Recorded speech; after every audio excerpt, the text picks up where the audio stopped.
Assalamualaikum warahmatullahi wabarakatuh. Perkenalkan nama saya Muhammad Ansar, NIM 91C24130 dari Prodi D3 RMIK kelas 2B. Baik, saya akan menjelaskan tentang sistem muskuloskeletal, respirasi, kardiovaskuler, digestif, dan endokrin. Pengertian sistem muskuloskeletal adalah sistem tubuh yang terdiri dari dua komponen utama. Yang pertama, sistem rangka atau skeletal system. Yang kedua, sistem otot atau muscular system. Dari dua komponen ini, masing-masing memiliki beberapa unsur. Yang pertama, skeletal system memiliki unsur tulang, sendi, dan ligamen. Sedangkan sistem otot atau muscular system memiliki otot rangka, tendon, dan struktur terkait. Kedua sistem ini bekerja sama untuk memberikan bentuk tubuh, memungkinkan pergerakan, melindungi organ dalam, serta menyimpan mineral dan memproduksi sel darah. 1. Komponen sistem muskuloskeletal. Komponen-komponen sistem muskuloskeletal adalah sebagai berikut. A. Sistem rangka atau skeletal system, seperti tulang, sendi, dan ligamen. B. Sistem otot atau muscular system, seperti otot rangka, otot polos, dan otot jantung. 2. Fungsi sistem muskuloskeletal. Yang pertama, gerakan tubuh. Otot rangka menarik tulang melalui sendi. 2. Dukungan dan postur. Tulang memberi bentuk, otot mempertahankan posisi tubuh. Yang ketiga, perlindungan. Tulang melindungi organ vital, contoh tulang rusuk melindungi jantung dan paru-paru. Yang keempat, produksi sel darah terjadi di sumsum tulang merah. Yang kelima, penyimpanan mineral dan energi. Tulang menyimpan kalsium, otot menyimpan glikogen. 3. Gangguan atau penyakit pada sistem muskuloskeletal. Yang pertama, osteoporosis. Penurunan kepadatan tulang menyebabkan tulang rapuh. 2. Artritis peradangan sendi menyebabkan nyeri dan kekakuan. 3. Fraktur, patah tulang akibat benturan atau trauma. Keempat, skoliosis, kelainan bentuk tulang belakang atau membengkak ke samping. 5. Distrofi otot, kelainan genetik yang menyebabkan otot melemah. Keenam, tendonitis, peradangan pada tendon. 4. Peran gaya hidup dalam kesehatan muskuloskeletal. Yang pertama, olahraga teratur seperti angkat beban dan latihan fleksibilitas memperkuat tulang dan otot. 2. Asupan kalsium dan vitamin D penting untuk kesehatan tulang. 3. Postur tubuh yang baik mengurangi tekanan berlebih pada tulang dan otot. 4. Hindari merokok dan konsumsi alkohol berlebih karena mempengaruhi kepadatan tulang. Materi kedua, sistem kardiovaskular. Sistem kardiovaskular adalah sistem tubuh yang bertanggung jawab atas sirkulasi darah ke seluruh tubuh. Sistem ini terdiri dari 3 komponen utama. Yang pertama, jantung atau cardiac organ. Kedua, pembuluh darah atau arteri, vena, kapiler. Yang ketiga, darah. Tujuan utamanya adalah mengangkut oksigen, nutrisi, hormon, dan limbah ke dalam dan dari sel tubuh serta menjaga homeostatis atau keseimbangan internal tubuh. 1. Komponen utama sistem kardiovaskular. Komponen-komponen sistem kardiovaskular adalah sebagai berikut. A. Jantung atau cord atau kardio. Organ berotot berukuran sekitar kepalan tangan, terletak di rongga dada sedikit ke kiri. B. Pembuluh darah, seperti arteri, vena, kapiler. 2. Fungsi sistem kardiovaskular. Yang pertama, mengangkut oksigen dan karbon dioksida seperti paru-paru diangkut ke seluruh tubuh dan karbon dioksida dari sel-sel tubuh diangkut ke paru-paru untuk dikeluarkan. 2. Mendistribusikan nutrisi glukosa, asam amino, asam lemak, dan sistem pencernaan ke sel-sel tubuh. 3. Membuang limbah, metabolisme, produk sisa seperti urea dibawa ke ginjal, karbon dioksida ke paru-paru. 4. Mengedarkan hormon-hormon dari kelenjar endokrin diedarkan ke organ target melalui darah. Kelima, mengatur suhu tubuh melalui distribusi panas dan aliran darah. 6.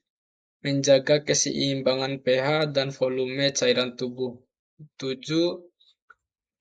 Peran imunologis sel darah putih dan antibodi dalam darah membantu melawan infeksi. 3. Jalur sirkulasi darah.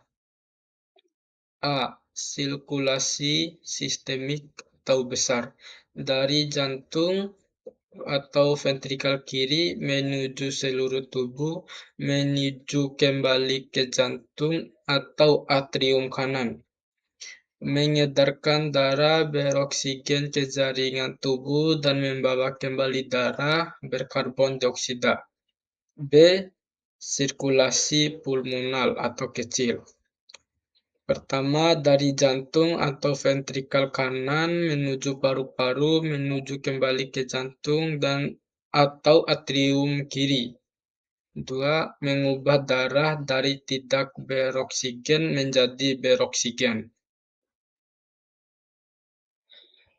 4. Penyakit atau gangguan sistem kardiovaskular. Yang pertama, hipertensi atau tekanan darah tinggi. Tekanan darah kronis dapat merusak pembuluh darah dan jantung. 2. Arteriosklerosis, penyempitan pembuluh darah karena penumpukan blok kolesterol. 3. Serangan jantung atau infark miokard, aliran darah ke otot jantung terhambat, menyebabkan kerusakan jaringan jantung. 4. Stroke, gangguan aliran darah ke otak. 5. Gagal jantung, jantung tidak mampu memompa darah secara efektif. 6. Anemia, kekurangan sel darah merah atau hemoglobin. 7. Varises, pelebaran vena akibat katup vena yang lemah. Materi ketiga yaitu sistem respirasi. Sistem respirasi adalah sistem organ yang berfungsi untuk memasukkan oksigen O2 ke dalam tubuh dan mengeluarkan karbon dioksida atau CO2 sebagai hasil dari metabolisme. Proses ini disebut respirasi eksternal dan berperan penting dalam homeostatis tubuh. 1. Fungsi sistem respirasi. Yang pertama, pertukaran gas. Mengambil oksigen dari udara dan membuang karbon dioksida. 2. Mengatur keseimbangan pH darah melalui pengaturan CO2. 3. Produksi suara atau fonasi di laring. 4. Pertahanan terhadap patogen dengan lendir dan silia. 5. Menghangatkan, melembabkan, dan menyaring udara sebelum masuk ke paru-paru. 2. Organ-organ sistem respirasi. A. Organ pernapasan atas seperti hidung atau nose, faring, laring, dan rongga hidung. B. Organ pernapasan bawah seperti bronkus, bronkiolus, trakea, alveolus, dan pulmonalis. 3. Jenis-jenis pernapasan. Yang pertama, pernapasan dada, lebih dominan gerakan otot interkostal. 2. Pernapasan perut, dominan gerakan diafragma. 3. Pernapasan luar atau pertukaran gas di alveolus. 4. Pernapasan dalam atau seluler, proses metabolisme di tingkat sel. Materi keempat, sistem endokrin. Sistem endokrin adalah sistem yang terdiri dari kelenjar-kelenjar penghasil hormon yang mengatur berbagai fungsi tubuh melalui pengiriman sinyal dan kimia atau hormon ke dalam aliran darah. Hormon memengaruhi pertumbuhan, metabolisme, reproduksi, suasana hati, dan keseimbangan tubuh atau homeostatis. 1. Karakteristik sistem endokrin. Yang pertama, menggunakan hormon sebagai pembawa pesan. Yang kedua, bekerja secara lambat namun efeknya jangka panjang. Yang ketiga, bekerja bersama sistem saraf tetapi berbeda. Sistem saraf cepat dan spesifik, sedangkan endokrin lambat dan menyeluruh. Keempat, hormon diedarkan melalui aliran darah ke organ target. Komponen sistem endokrin atau kelenjar dan hormonnya. A. Hipotalamus atau di otak tengah, menghubungkan sistem saraf dan endokrin, mengontrol kelenjar hipofisis, menghasilkan hormon ADH dan oksitosin. B. Hipofisis atau pituitari, terletak di dasar otak, terjadi menjadi hipofisis anterior. Pertama, GH atau growth hormone, pertumbuhan tulang dan otot. Kedua, TSH, thyroid stimulating hormone, merangsang tiroid. Yang ketiga, ACTH atau adrenocorticotropic hormone atau merangsang kelenjar adrenal. C. Kelenjar tiroid atau gondok, terletak di leher, menghasilkan trikosin atau tempel dan triodotironin atau T3 mengatur metabolisme. 2. Kalsitonin menurunkan kadar kalsium dalam darah. D. Kelenjar paratiroid, terletak di belakang kelenjar tiroid, menghasilkan parathormon atau PTH. E. Kelenjar adrenal atau anak ginjal, terletak di atas ginjal. 1. Korteks adrenal luar. Yang pertama, kortisol mengatur metabolisme dan stres. Yang kedua, Aldosteron mengatur tekanan darah dan keseimbangan natrium kalium. F. Pankreas atau organ campuran menghasilkan insulin, glukagon, dan penting dalam pengaturan gula darah. G. Kelenjar gonad atau kelenjar kelamin. Satu, testis pada pria menghasilkan testosteron, mengatur spermatogenesis, suara berat, otot, dan lain-lain. Dua, ovarium pada wanita menghasilkan estrogen dan progesteron, mengatur siklus menstruasi, kehamilan, perkembangan seksual sekunder. 3. Fungsi sistem endokrin. Yang pertama, mengatur pertumbuhan dan perkembangan. Yang kedua, mengontrol metabolisme tubuh. Yang ketiga, mengatur fungsi organ reproduksi. 4. Menyesuaikan tubuh terhadap stres dan perubahan lingkungan. 5. Mengatur keseimbangan cairan, elektrolit, dan pH tubuh. 6. Mengontrol siklus tidur, suasana hati, dan perilaku emosional.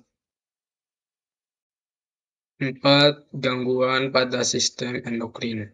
Yang pertama, diabetes mellitus, kekurangan insulin atau resistensi terhadap insulin. Yang kedua, hipertiroidisme, kelebihan hormon tiroid atau tiroksin. Ketiga, hipotiroidisme, kekurangan hormon tiroid. 4. Gigantisme atau akromegali, kelebihan hormon pertumbuhan. Kelima, kretinisme atau kekurangan hormon tiroid sejak bayi. Kemudian pertumbuhan terganggu. 6. Sindrom Cushing atau kelebihan kortisol. 7. Addison, kekurangan hormon adrenal. 8. PCOS atau polycystic ovary syndrome, gangguan hormon reproduksi wanita. Materi terakhir atau yang kelima adalah sistem digestif atau pencernaan. Sistem pencernaan adalah sistem organ dalam tubuh manusia yang berfungsi untuk memecah makanan menjadi zat-zat yang dapat diserap dan digunakan oleh tubuh. Proses ini mencakup pencernaan mekanik, pencernaan kimia, pencernaan nutrisi, dan pembuangan sisa makanan. 1. Fungsi sistem digestif atau pencernaan. 1. Mengunyah dan mencerna makanan secara mekanik dan kimia. 2. Menyerap nutrisi atau karbohidrat, protein, lemak, vitamin, mineral, dan air ke dalam darah dan limfa. 3. Mengeliminasi sistem makanan yang tidak tercerna atau feses. 2. Organ-organ sistem pencernaan. A. Organ pencernaan utama atau saluran pencernaan. Makanan melewati organ-organ ini secara langsung, yaitu mulut atau vakum aris, faring atau tenggorokan, esofagus atau kerongkongan, gaster atau lambung, intestinum atau usus halus, intestinum crassum atau usus besar, rektum, dan anus. B. Organ pencernaan tambahan atau aksesoris. Tidak dilalui makanan, tetapi membantu proses pencernaan. Yang pertama, kelenjar ludah atau salvia menghasilkan air liur yang mengandung enzim amilase atau menguraikan pati menjadi maltosa. Dua, hati atau hepar, organ terbesar dalam tubuh manusia. Tiga, kantung empedu. Empat, pankreas. Tiga, proses pencernaan makanan. Yang pertama, pencernaan mekanik. Proses fisik seperti pengunyahan dan pengadukan makanan. Dua, pencernaan kimiawi. Proses kimia yang melibatkan enzim dan cairan tubuh untuk menguraikan makanan. Empat, penyerapan nutrisi. Terjadi terutama di usus halus, terutama bagian ileum. Nutrisi seperti glukosa, asam amino, vitamin, larut air, kemudian diserap ke darah.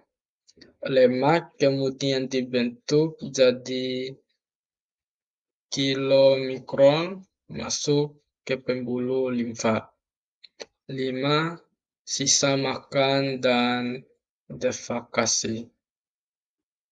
Sisa yang tidak dicerna disimpan di usus besar, kemudian rektum, kemudian dikeluarkan melalui anus dalam bentuk feses. 6. Gangguan dan penyakit pada sistem pencernaan. Yang pertama, gastritis atau radang lambung akibat asam lambung berlebih. MAG atau dispepsia, seperti nyeri lambung karena ketidakseimbangan asam. Yang ketiga, diare, pembuangan feses terlalu cepat, air tidak terserap sempurna. Yang keempat, sembelit. Yang kelima, GERD atau asam lambung naik ke kerongkongan. Keenam, hipotitis. Yang ketujuh, pankreatitis. Yang kedelapan, radang usus buntu atau apendisitis. 7. Cara menjaga kesehatan sistem pencernaan. Yang pertama, makanan berserat tinggi atau seperti buah, sayur, dan gandum. 2. Minum air cukup setiap hari. Yang ketiga, hindari makanan berlemak tinggi, terlalu pedas, atau asam. Yang keempat, makan teratur dan jangan terburu-buru. Yang kelima, olahraga rutin. Yang keenam, hindari stres karena dapat memicu gangguan lambung. Yang terakhir, jaga kebersihan makanan untuk mencegah infeksi. Sekian dari saya. Apabila ada salah kata, saya mohon maaf. Assalamualaikum warahmatullahi wabarakatuh. Sekian.